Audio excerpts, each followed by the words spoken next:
வாழ்க வளமுடன். ஹாய் சகோஸ், இதயம் மீட்டும் மெல்லிசை போல உங்கள் மனதை மயக்கப் போகும் எழுத்தாளர் தீபா பாபு அவர்களின் கற்பனை சிதறல்களுக்குள் நம் பயணத்தை தொடரலாமா? அத்தியாயம் 27. என்ன அமைதியா இருக்கீங்க? ஸோ அக்கா அம்மா விருப்பத்தை மீறி உனக்கும் நீ முன்னேறணும்னு ஆசை இருக்கு, ரைட்?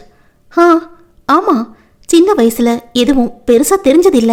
படிப்பு விஷயங்கள்ல அப்பா அம்மா ரொம்ப கண்டுக்க மாட்டாங்க. செகண்டரியில நீங்க வந்ததும் உங்க மேல இருந்த அட்ராக்ஷன்ல அதுல கொஞ்சம் தீவிரமான. அப்பா முடியாம போனாலும் நீங்க என்ன வெறுத்ததை வச்சு டிகிரியில நல்லா பண்ணணும்னு தீவிரமா படிச்சு 78% வந்தேன்.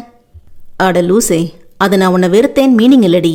என்ன சொல்றது, என் சப்ஜெக்ட்ல நீ டல் ஸ்டூடெண்டா இருந்ததுனால வந்த ஒரு அதிருப்தி, அவ்வளவுதான்.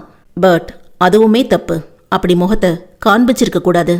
அந்த 24 வயசுல உன் புருஷனுக்கு இருந்த மெச்சூரிட்டி ஆம்பிட்டு தான். இப்போ எல்லாம் அந்த மாதிரி இல்லை. எல்லா ஸ்டூடெண்ட்ஸையும் ஒரே மாதிரி தான் ட்ரீட் பண்ணுறேன். பட் என்ன இருந்தாலும் பிரைட் ஸ்டூடெண்ட் டல்லாக இருந்தாலும் நல்லா சோஷியலாக மூவ் பண்ணுறவங்க மற்றவங்கள விட கொஞ்சம் க்ளோஸ் தான் என்று மனைவிக்கு தன் நிலையை புரிய வைத்தான் வாத்தி. ஆமாம், அது ரெண்டுலேயும் நான் கொஞ்சம் சுமார் தான். பிரியஞ்சலி சலித்து கொள்ள அவள் நெற்றியில் சென்ன சிரிப்புடன் முட்டினான் நன்மாறன். இப்போ அதெல்லாம் உனக்கு தேவையே இல்லையடி. நீ தான் என்னை நல்லா உன் கைக்குள்ளே போட்டு வச்சிருக்கியே. அச்சோ, இப்படியெல்லாம் பேசாதீங்க என்று குனிந்தாள் அவள். அவனோ அடக்கமாக, அப்படிதான் பேசுவேன் என்றான் அடர்ந்த சிரிப்புடன். அதுதான் தெரியுமே, என்னை சீண்டிக்கிட்டே இருக்கணும் உங்களுக்கு. கரெக்டாக கண்டுபிடிச்சிட்டியே என்று அவள் கண்ணம் கிள்ளி முத்தமிட்டவன். ஓகே, இப்போ உன் விஷயத்துக்கு வருவோமா என்றான் தீவிரமாக. அவளும் அவனை கவனமாக பார்க்க. பிரபஞ்சம் பற்றி ஏதாவது கேள்விப்பட்டிருக்கியா அஞ்சலி? அதோட தாத்பரியம் என்னன்னு தெரியுமா என்று கேட்டான். தெரியும், படிச்சிருக்கேன். சில வீடியோஸ் கூட பார்த்துருக்கேன். ஃபைன். அதோட இம்பார்ட்டன்ஸை புரிஞ்சு ஒர்க் அவுட் பண்ண ட்ரை செஞ்சிருக்கியா? சில நேரம் நினைப்பேன், ஆனால் பெருசாக ட்ரை பண்ணதில்லை. பிரபஞ்சம்னா யூனிவர்ஸ், பேரண்டம். சயின்ஸ் படி பிளானட்ஸ், ஸ்டார்ஸ், அதை சுற்றி இருக்கிற மில்கி வே கேலக்ஸி எல்லாம் இந்த பிரபஞ்சத்தில் அடங்கும். அண்டத்தில் இருக்கிறது தான் பிண்டத்தில் இருக்கும்னு சொல்கிற பேச்சு வழக்குக்கான அர்த்தம் என்ன தெரியுமா? பஞ்சபூத கலவையான நம்ம உடம்பே ஒரு பிரபஞ்சம்தான். நமக்கு உள்ளே இருக்கிற பிரபஞ்சத்தை சரியாக கவனித்து அதை நம்ம கட்டுப்பாட்டில் வைக்கிறது மூலமாக நமக்கு தேவையானதை தீவிரமாக முயற்சி செஞ்சு நடத்திக்க முடியும். அதுக்கு பெரிய பக்கபலமாக ஈர்ப்பு விதி ரொம்ப ஹெல்ப் பண்ணும். நம்ம ஆசைகளும் கனவுகளும் பூர்த்தி ஆகிறதுக்கான ஹிண்ட், அதுக்கான பாசிபிலிட்டிஸ், சூழ்நிலைகள் எல்லாத்தையும் இந்த பிரபஞ்சமே நமக்கு ஷியோராக கொடுக்கும். நாம் அதை நோக்கி சீரியஸாக யோசிச்சு செயல்பட நம்மோட தேவைகளுக்கான வழிமுறைகள் ஒவ்வொன்றா ஏதோ ஒரு ரூபத்தில் நம்ம வந்து சேர்ந்து நமக்கு சரியாக வழிகாட்டும். அதுக்கான எஃபர்ட்ஸு நடக்குமா நடக்காதுன்னு தயங்கி திணறாம முழு நம்பிக்கையோட போட வேண்டியது நம்மளோட பொறுப்பு. நாம் ஒரு விஷயத்தை பற்றி அடிக்கடி தீவிரமாக யோசிக்கும் போது நம்மளை சுற்றி ஒருவித வைப்ரேஷன் உருவாகும். அப்போ நம்ம மூளையும் உடம்பும் நமக்கு தெரியாமல் நம்மால் உணர முடியாத அளவுக்கு அந்த வைப்ரேஷனுக்கு ரிலேட்டடான விஷயங்களை நம்ம நோக்கி அட்ராக்ட் ஆக வைக்குமா. இதை சயின்டிஃபிக்காக குவாண்டம் ஃபிசிக்ஸில் ப்ரூவ் பண்ணுறாங்க. இன்னைக்கு வேர்ல்டு லெவலில் இருக்கிற பல செலிபிரிட்டிஸ் லா ஆஃப் அட்ராக்ஷனை ஆக்கப்பூர்வமாக முயற்சி செஞ்சு சக்ஸஸ் ஆகி அவங்களோட லைஃப் ஹிஸ்ட்ரியோட ப்ரூஃபை ஓப்பனாக ஷேர் பண்ணுறாங்க. இதை சிம்பாலிக்காக அந்த காலத்திலேயே நம்ம மகாபாரத கதைகளில் கூட முன்னோர்கள் சொல்லியிருக்காங்க. நாம தான் அதை சரியாக புரிஞ்சிக்க முடியாமல் வெறும் கதையாகவும் காவியமாகவும் பார்த்து கடைசியில் ஆன்மீகத்தோட தொடர்பு பண்ணி முடிச்சுக்கிறோம். மாறனின் சொல்லில் குழம்பிய பிரியா, மகாபாரதத்தில் எந்த இடத்த சொல்றீங்க நீங்க என்று வேகமாக தன் மூளை திசுகளை விரட்டினாள். கிருஷ்ண பரமாத்மா திரௌபதிக்கு புடவை கொடுத்த சீனை கொஞ்சம் நினைச்சு பாரு. அதுல எங்க பிரபஞ்சம் லா ஆஃப் அட்ராக்ஷன் வருது என்று தடுமாறினாள். மண்டு என்று அவள் தலையில் கொட்டியவன். முதல்ல திரௌபதி கிருஷ்ணனை வேண்டி கூப்பிடும்போது அவர் ஹெல்ப் பண்ண வரமாட்டாரு. கடைசியில் கையில் பிடிச்சிட்டு இருந்த புடவையை விட்டுட்டு அவரை முழுசா நம்பி 2 கையையும் மேலே தூக்கி மொத்தமாக சரணடைஞ்ச பின்னாடி தானே அவர் ஹெல்ப் பண்ணுவார். நான் சொல்ல வர்றது புரியுதா உனக்கு? ஆமால்ல, இப்போ நல்லா தெளிவாக புரியுது. அதே மாதிரி நாமளும் பிரபஞ்சத்துக்கிட்ட கேட்கும் போதும் நடக்குமா நடக்காதான்னு தடுமாறாம கண்டிப்பா நான் நினைக்கிறது நடந்தே தீரும்னு ஸ்ட்ராங்கா நிக்கணும் என்றாள் அவன் முகம் பார்த்து ஆவலாக. அதேதான், அதோட விடாம நடக்கிறவரை தொடர்ந்து முயற்சி செய்யணும் என்று அவள் மூக்குரசி அதன் நுனியில் மெல்லிய முத்தம் பதித்தான் மாறன். ரொம்ப பயந்து கவலைப்பட்டு இருந்தேன். இப்ப அதெல்லாம் ஒண்ணுமே இல்லைன்னு தோன்ற அளவுக்கு பூஸ்டப் செஞ்சிருக்கீங்க.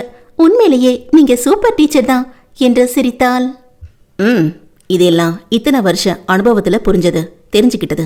ஆனா ஆரம்பத்துல உன்னை இந்த மாதிரி பாசிட்டிவ் விஷயங்களை நோக்கி திரும்ப வைக்காம ரொம்ப ஹார்ஷா பேசி டிஸ்கரேஜ் பண்ணியிருக்கேன். பெரும் மூச்சோடு சொல்பவனின் தோளில் சாய்ந்தவள், விடுங்க, எல்லா நேரத்திலையும் எல்லாத்தையும் ஒரு மனுஷனால சரியா செஞ்சிட முடியுமா என்ன என்று கணவனை தேற்றினாள். அது வேணா உண்மைதான். எல்லாத்துலேயும் பர்ஃபெக்ட்னு இந்த உலகத்துல யாருமே கிடையாது. அப்படி சொல்லிக்கிறவங்க கிட்ட கூட அவங்களுக்கே தெரியாம ஏதாவது குறை இருக்கத்தான் செய்யும்.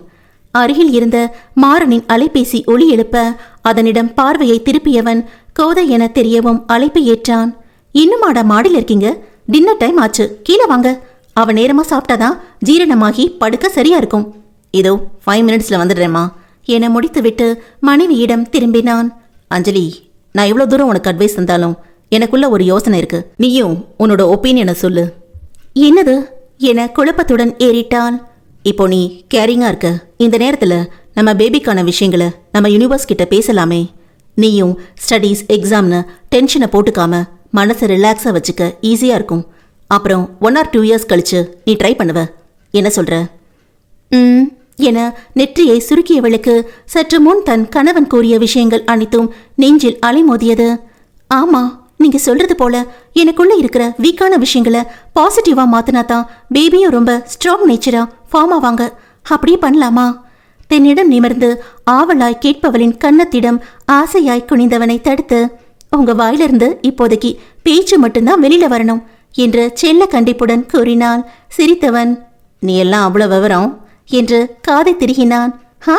இன்னொன்னு சொல்லணும், நான் நிறைய பாசிட்டிவ் விஷயம்தான் பேபி கிட்ட பேசுவேன்னாலும் நீங்களும் ரெகுலரா அவங்க கிட்ட பேசணும். அஸ் அ ஃபாதரா டீச்சரா உங்களோட வே ஆஃப் தாட்ஸ் வேற மாதிரி இருக்கும். அதுவும் நம்ம பேபிக்கு கிடைக்கணும்.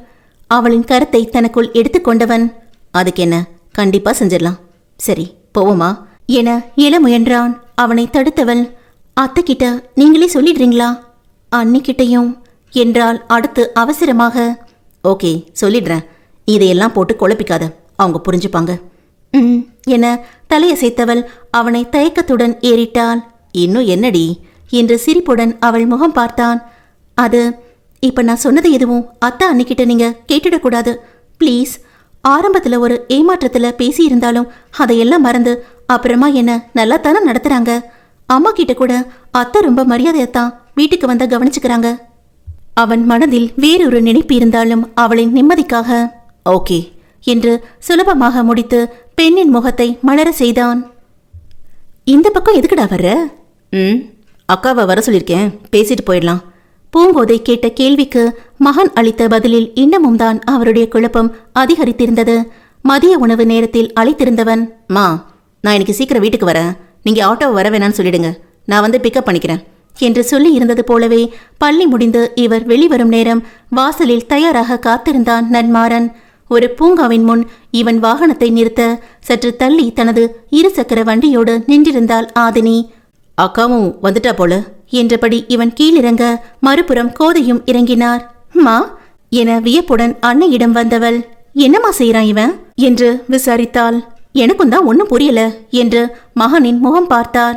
ஒன்றும் டென்ஷன் ஆகாதீங்க, பெரிய விஷயம்லாம் இல்லை, கொஞ்சம் பேசணும் அவ்வளோதான். சரி சாப்பிட குடிக்க என்ன வாங்கிட்டு வரட்டும்? கோதை அமைதியாக நிற்க, எனக்கு குல்ஃபியும் பிரெட் சாண்ட்விச்சும் வாங்கிட்டு வாடா என்றாள் மூத்தவள் தம்பியிடம். என்ன காம்போ இது? எதுவா இருந்தா என்ன, எனக்கு பிடிச்சிருக்கு, வாங்கிட்டு வா மா என அவரிடம் திரும்ப, எனக்கு காஃபி மட்டும் போதுண்டா என்றார். சரி 2 பேரும் உள்ள போய் உட்காருங்க. இரு, நீ மட்டும் எப்படி இத்தனையும் எடுத்துட்டு வருவ? நானும் வரேன். அம்மா நீங்க உள்ள போங்க என்று அவனுடன் சென்றாள் ஆதினி. என்ன செய்யறான் இவன்? எதையும் வீட்டுல வச்சு பேசாம புது பழக்கமா வெளியில எதுக்கு கூட்டிட்டு வந்திருக்கான்? அதுவும் தனியா, அவருக்கு தெரியாம என தன் யோசனையில் உழன்றபடி அங்கேயே நின்றார் கோதை. அட அம்மா, இங்கேதான் நிக்கிறீங்களா நீங்க? மாறன் அதட்ட, வாடா என அலுப்புடன் பூங்காவிற்குள் நடந்தார் அவர். சாப்பிட்டு முடிச்சுட்டு ரிலாக்ஸா பேசிக்கலான்னு பார்த்தா நீங்க என்னவோ இப்படி முகத்தை வச்சிருக்கீங்க. உங்க பொண்ணை பாருங்க, எதை பத்தியும் கவலைப்படாம குச்சி ஐஸை நல்லா சாப்பிட்டுட்டு இருக்கா என்று தமக்கையை கேலி செய்தான். நீ என்னத்தடா அப்படி பெருசா பேசிட போற? எனக்கு எதுவும் சீரியஸா யோசிக்க முடியலையே, அதான் கூலா இருக்கேன். இந்த நம்பிக்கை ஏன் நம்ம அம்மாவுக்கு இருக்க மாட்டேங்குது? மாறா என கோதை கண்டிப்புடன் அழைக்க நேற்றைய மாலை தன் மனைவி பகிர்ந்ததை அவர்களிடம் வெளியிட்டான் அவன். ஓ என ஆதினி சங்கடத்துடன் இழுத்தவள். அவகிட்ட நான் வேணும்னே அப்படி பேசலடா. அவளுமே படிப்புல சுமார் தான், பெருசா இன்ட்ரெஸ்ட் காட்ட மாட்டாங்கிற பேச்சு அடிபட்டதால கொஞ்சம் சீரியஸ்னஸ் வரணும்னு அந்த மாதிரி சொல்லி வச்சேன். இப்போ நீ சொல்லும் போதுதான் அவளோட ஆங்கிள் நான் செஞ்சது தப்புன்னு புரியுது என்றாள் மெதுவாக. உன்னை ப்ளேம் பண்ண நான் இதை ஷேர் பண்ணலக்கா. அவளுமே ரொம்ப பயந்துதான் என்கிட்ட விஷயத்த சொன்னா. அதோட உங்ககிட்ட இதை பற்றி நான் பேசவே கூடாதுன்னு கெஞ்சி கேட்டுக்கிட்டா. நானுமே ஏன் உங்களை தனியாக மீட் பண்ணி பேசுகிறேன்னா, இப்போதைக்கு அவ எக்ஸாம் எழுத வேணாம் என தனது கருத்துக்களை தெரிவித்தான். நீ சொல்றதும் சரிதான். அவளுக்கு இப்போ கான்ஃபிடன்ஸ் கம்மியா இருக்கும்போது முதல்ல குழந்தை விஷயத்த பார்ப்போம். ஆதினி ஒப்புக்கொள்ள. நீங்கள் என்னம்மா அமைதியாக இருக்கீங்க என்று அவரை பார்த்தான் மாறன். ஏற்கனவே நான் கில்ட்டி ஃபீலிங்ல தாண்டா இருக்கேன் என்றார் கோதை சலிப்பாக, அவரின் கரத்தை ஆறுதலாக பற்றியவன். ஐ நோம்மா, எல்லா பேரண்ட்ஸை போல உங்கள் பிள்ளைக்கு பெஸ்ட்டாக கொடுத்துடணுன்னு ரொம்ப ஆசைப்பட்டீங்க. அது நடக்காத டிப்ரெஷனில் அப்போ கொஞ்சம் கடுகடுன்னு இருந்துட்டீங்க. அப்புறம்தான் எல்லாத்தையும் சரி பண்ணிட்டீங்களே. அத்தை வீட்டுக்கு வந்தபோது கூட நல்லா தான் கவனித்து அனுப்புனீங்க என்று புன்னகைத்தான். உண்மையிலேயே ரொம்ப நல்ல குணமுள்ள மனுஷங்கடா. உங்க அப்பா சொன்னதை புரிஞ்சுக்காம சுத்தி இருந்தவங்க பேச்ச காதல வாங்கி நான் ஒரு கடுப்புலயே இருந்து அவங்க கிட்டேயும் காண்பிச்சிட்டேன். பிரியாவோட பழகின 10 நாள்ல அது புரிஞ்சு ரொம்ப வருத்தமா போயிடுச்சு என்றார் பெருமூச்சுடன். அவ்வளோதாம்மா, இதை கிளியர் பண்ணத்தான் தனியாக இங்கே அழைச்சிட்டு வந்தேன். என்னதான் உங்கள் 2 பேரை பற்றியும் எனக்கு நல்லா தெரியும்னாலும் நம்ம மனசு விட்டு பேசிக்கிறது நல்லது இல்லையா என்று இலகுவாக முறவழித்தான் மாறன். நட்புகள் எல்லாரும் மறக்காம நம்ம சேனலை சப்ஸ்கிரைப் பண்ணுங்க, கதையை கேளுங்க, லைக் பண்ணுங்க, கமெண்ட் பண்ணுங்க, பிடிச்சவங்க ஷேர் பண்ணுங்க. நன்றி.